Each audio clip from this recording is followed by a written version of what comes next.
Giant alien robots, explosive battles and एक ऐसी franchise जो कभी बॉक्स ऑफिस कलेक्शंस की बादशाह हुआ करती थी, बट धीरे धीरे ये आइकॉनिक फ्रेंचाइज कहीं गायब सी हो गई। From the iconic Optimus Prime to the fan favourite Bumblebee, Transformers universe ने हमें सब कुछ दिया, unpredictable action and insane music and much more. But Transformers universe, जिसे आज हम बेवर्स के नाम से जानते हैं, वो फ्लॉप क्यों हो गया? क्या इसके पीछे जिम्मेदार है माइकल बे या है studio politics? The answer will be shocking. तो शुरू से शुरू करते हैं। तो ये बात है उस जमाने की जब जापान में ट्रांसफॉर्मर्स की सेल सडनली ड्रॉप पर जा रही थी। फिर इस प्रॉब्लम को सीरियसली लेते हुए हैसब्रो स्टूडियो, जो कि ट्रांसफॉर्मर्स को ओन करता है, उन्होंने एक आइडिया निकाला। उन्होंने ट्रांसफॉर्मर्स की एक सीरीज निकाली और जिस काम के लिए ये सीरीज निकली थी वो काम इसने नो डाउट बहुत अच्छे से किया। जापान में ट्रांसफॉर्मर्स की सेल स्काई रॉकेट कर गई। इसके बाद तो जापान वालों ने ट्रांसफॉर्मर्स की लड़ियां लगा दी। यहाँ तक सब कुछ सही चल रहा था, टॉय की सेल भी ठीक ठाक हो रही थी। पर तभी हैसब्रो को ट्रांसफॉर्मर्स पर लाइव एक्शन मूवीज बनाने की चुल हुई। उन्होंने माइकल बे को एज अ डायरेक्टर कास्ट किया क्योंकि हैसब्रो ने बे का देखा हुआ था। क्या? ये क्या बक रहे हो मादरचोद? वर्क। उन्होंने वॉचमैन और 300 जैसी मूवी बनाई थी। फिर 2007 में रिलीज हुई ट्रांसफॉर्मर्स, जो ऑनेस्टली एक अच्छी मूवी थी। स्टोरी डिसेंट थी, एक्शन सीक्वेंसेस पचाने लायक थे और वीएफएक्स नेक्स्ट लेवल। एक 2007 की मूवी होने के बाद भी ये वीएफएक्स के मामले में आज की मूवीज को अच्छी टक्कर दे सकती है। क्रिटिक्स के इस मूवी के रिगार्डिंग मिक्स्ड रिव्यूज थे। उस समय इसने लमसम $700 मिलियन का कलेक्शन कर लिया था, जो कि इसके प्रोडक्शन बजट से ऑलमोस्ट 5 गुना था। फिर 2009 में रिलीज हुई रिवेंज ऑफ द फॉलन, जो कि पिछले राइटर स्ट्राइक के चक्कर में उनके पास कोई स्टोरी तो थी नहीं, उनके पास एक स्क्रिप्ट थी, उसी को एडिट करके बना दिया। पता नहीं ये करना क्या चाहते थे। अब इसी मूवी से इस यूनिवर्स में प्रॉब्लम आना शुरू हो गया था। जो VFX and CGI first part में बढ़िया थे, वो इस मूवी में काफी डिसेंट से थे, या फिर कहूं काफी कार्टूनिश टाइप के थे। इस मूवी में सिर्फ एक ही चीज अच्छी थी, वो थी मेगन फॉक्स।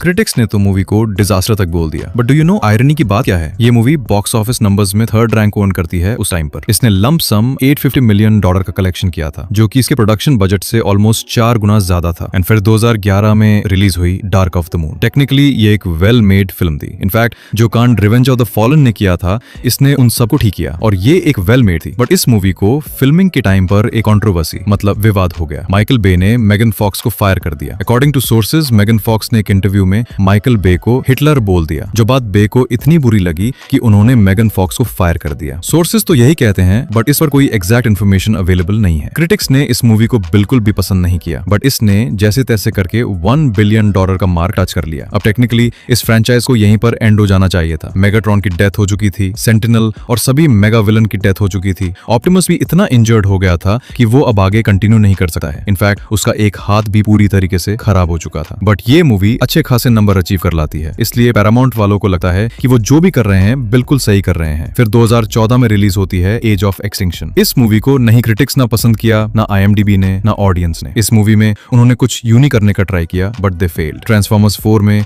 बे ने ह्यूमन लीड को फील्ड में लाया, डायनोबॉट्स और अदर क्रीचर को इंट्रोड्यूस किया, पर इसका कोई फायदा नहीं रहा। मूवी फिर भी पिट गई।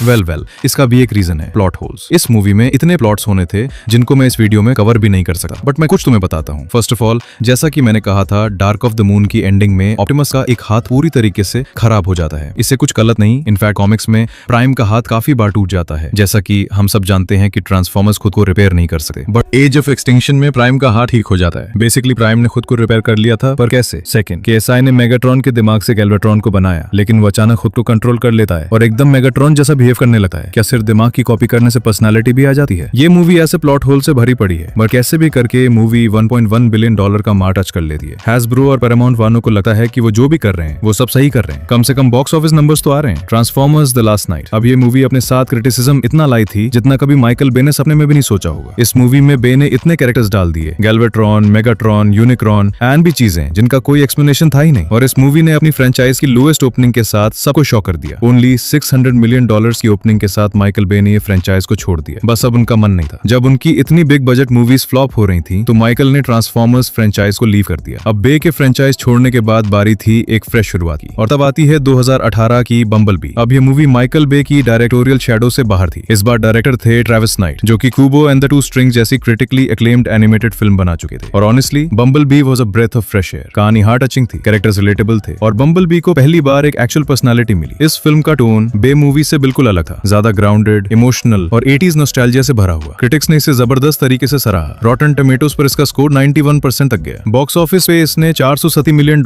कमाए, जो थोड़े कम थे, लेकिन कंसिडरिंग इसका बजट कम था और फैन बेस फिर से ट्रस्ट बना रहा था, ये एक सॉलिड स्टेप था। बम्बलबी ने दिखाया कि ट्रांसफॉर्मर्स सिर्फ एक्सप्लोजंस नहीं बल्कि इमोशन भी दे सकते हैं। फिर आती है 2023 की transformers rise of the beasts. अब इस मूवी का मकसद था बम्बलबी वाली कंटिन्यूटी को आगे बढ़ाना और साथ ही बीस्ट वॉर्स जैसे फैन फेवरेट एलिमेंट्स को भी लाना। प्राइमल, चीटोर, राइनॉक्स जैसे मैक्सिमल्स को इंट्रोड्यूस किया गया और मूवी ने एक्शन और नॉस्टैल्जिया का बैलेंस ट्राई किया। स्टोरी थोड़ी प्रेडिक्टेबल थी, पर फाइनल बैटल और यूनिक्रॉन टीज ने ऑडियंस को एक्साइटेड कर दिया। बॉक्स ऑफिस पे इसने $438 मिलियन कमाए, जो ओके परफॉर्मेंस था। क्रिटिक्स ने मिक्स्ड रिव्यूज दिए, पर फैंस को थोड़ा नॉस्टैल्जिया जरूर मिला। और अब बात करते हैं फ्रेंचाइज के फ्यूचर की। राइज ऑफ द बीस्ट के एंड क्रेडिट सीन में एक मेजर क्रॉसओवर टीज हुआ, जीआई जो और ट्रांसफॉर्मर्स यूनिवर्स का मिलन। यस, पैरामाउंट अब ट्रांसफॉर्मर्स और जीआई जो को एक शेयर्ड सिनेमैटिक यूनिवर्स में लाना चाहता है। कॉमिक बुक फैंस को यह आइडिया एक्साइटिंग लग सकता है, पर जनरल ऑडियंस के लिए एक रिस्की मूव हो सकता है।